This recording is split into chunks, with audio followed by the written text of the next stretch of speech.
Hey guys, welcome back to Tech Tuesdays. This is Danny Borrell, pitching coach at Georgia Tech, and just like last week, Coach Ramsey was talking a little bit about hitting drills and certain things that we like to do. Today, I'm going to go a little bit different direction on the pitching side. I'm going to talk a little bit about the changeup and the analytics behind that specific pitch. I think the first thing we need to understand is, when we are throwing a changeup, if we're looking at it from a major league standpoint, these changeups tend to fall in two different buckets. There is a changeup that is going to be that power changeup, that Strasburg changeup, that Scherzer changeup. There's very minimal difference between the velocity of the fastball and changeup. So that is a guy's throwing 95 miles an hour. Changeup's going to be in the 88 to 90 range. And so what we're trying to do with that is, because of the velo associated and because of the axis of which the fastball is coming up or coming out of the hand, we need to mirror that with the changeup. So those type of pitchers tend to fall into that bucket of power changeups that mirror the fastball into the glove. All right, so those are the guys that it has very minimal vertical movement with a lot of horizontal.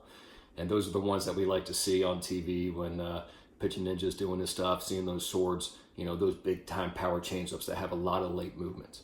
Now on the other side of it, there's these changeups, that little Bugs Bunny type changeup. They're 12 to 15 miles an hour off a fastball.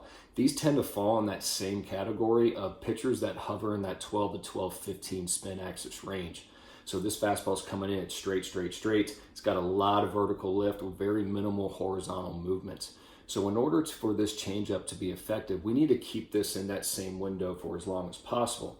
So that type of pitcher is going to probably hover in that range of a slower than normal changeup with a lot of vertical and very minimal horizontal. In this fashion, we are able to mirror those two pitch types, and that's going to get the biggest effect. That's going to have the most success when you're trying to develop changeups. And then from the analytical side of things, one thing that some of these statistical engines have a hard time doing is measuring quality of changeups. And that's because the one thing that numbers can't do is they can't measure deception.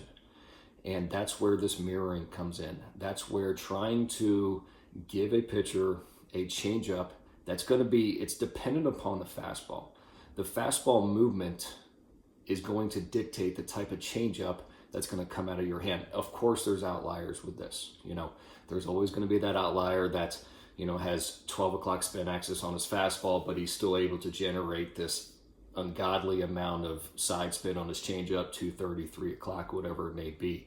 But when I'm going through, when I'm looking at our pitchers, what I'm looking for is I'm trying to complement his fastball attributes and then give him a changeup that's going to allow that changeup to stay in that mirror, to stay in that window as long as possible to make that changeup the best possible thing.